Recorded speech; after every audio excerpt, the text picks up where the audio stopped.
avec le cirque contemporain qui est allé explorer les voies de l'abstraction, on a eu des formes qui étaient parfois élitistes, avec de la recherche formelle, avec des propositions qui refusent parfois la prouesse technique ou la virtuosité, pour être dans des propositions beaucoup plus expérimentales.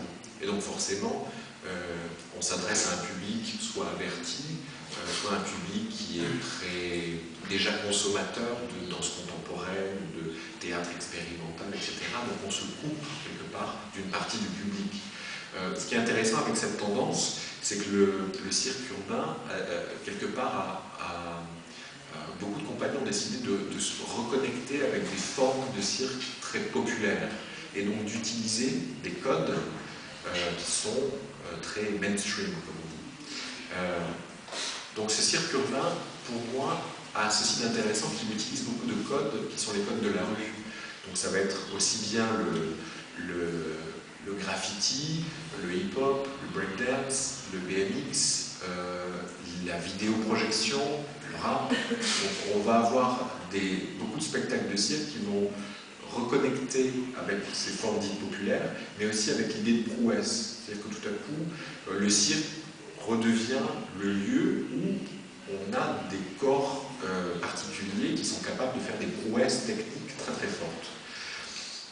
Je vous montre un court extrait d'une compagnie colombienne, Cirque Colombia, qui a démarré comme un projet social en Colombie.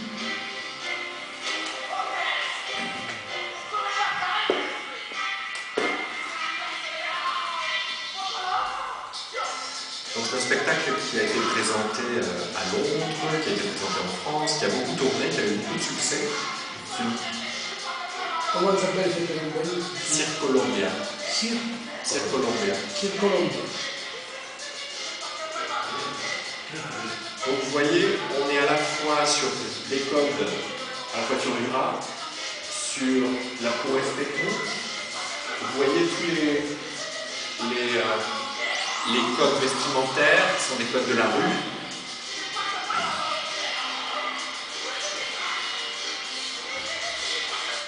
Voilà, c'est un des spectacles qui utilisent beaucoup le R&B. C'est des spectacles que j'appelle les spectacles MTV. Il n'y a pas de connotation négative, hein. Enfin, je ne suis pas en train de dire que c'est mal, mais c'est intéressant de voir à quel point ces spectacles-là utilisent tous les codes de la jeunesse. Alors parfois c'est fait de manière très authentique et très sincère, comme Cirque Colombia, où ce sont vraiment des jeunes qui viennent de la rue, puisque le Cirque Colombia est un projet social à la base, qui va vraiment à la rencontre des jeunes qui sont dans la rue, qui sont dans des problèmes de violence, des problèmes de drogue, de déscolarisation, et où c'est le matériau premier de ces jeunes, c'est ça. Enfin, ils sont ça, ils sont ce qu'ils sont sur scène quelque part.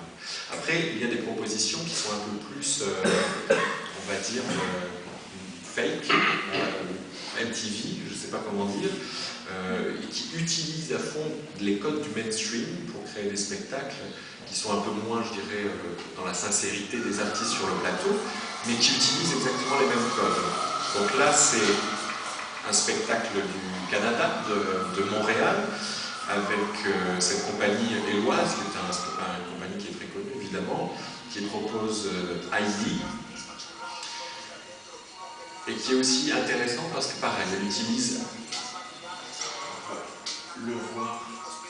Donc un niveau technique qui est très surprenant, qui est vraiment exceptionnel. Des artistes de cirque qui sont très très très bons. Vous voyez beaucoup de vidéoprojections dans le fond. Pareil, l'utilisation de vêtements du quotidien, de vêtements de la rue. Hip-hop, breakdance.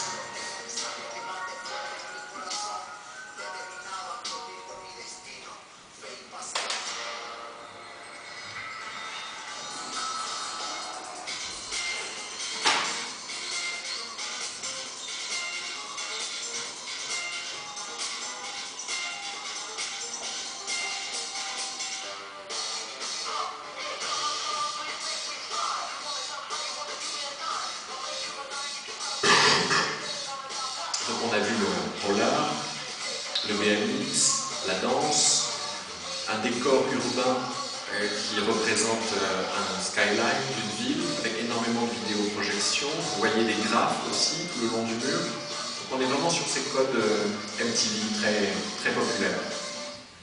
Vous voyez, c'est intéressant.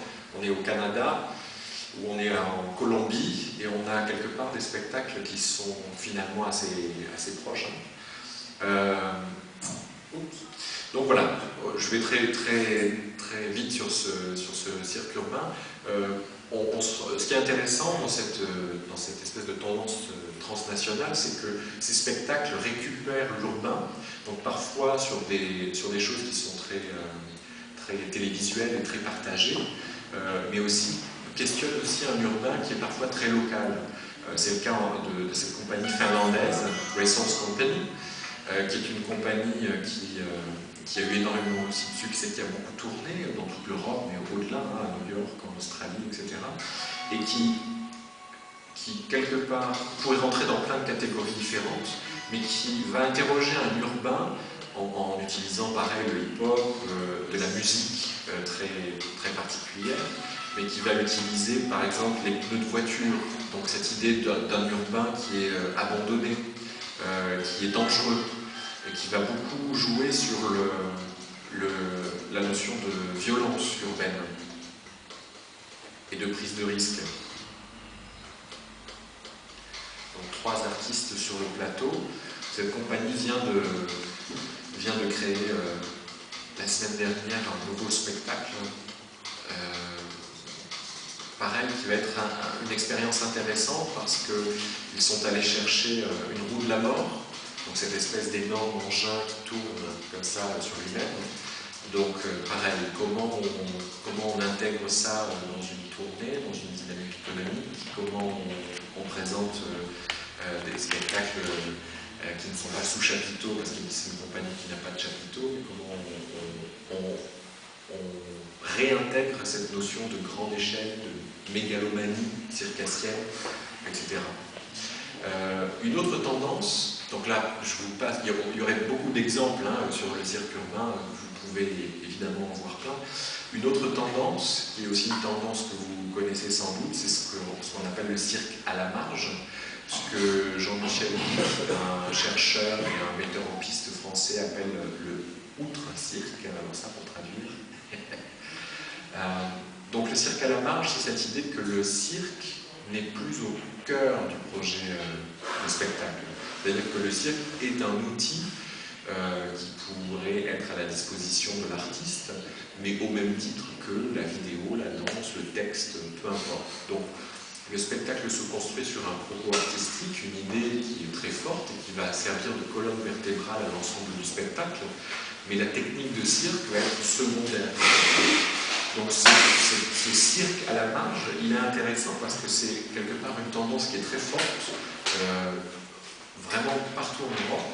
On va voir des spectacles qui sont difficilement qualifiables comme du cirque. Et là, pareil, quand vous lisez les programmations de beaucoup de théâtres ou de festivals, vous allez avoir toujours cette espèce de cirque, / danse, / manipulation d'objets, / autre. On a toujours beaucoup de difficultés à le qualifier.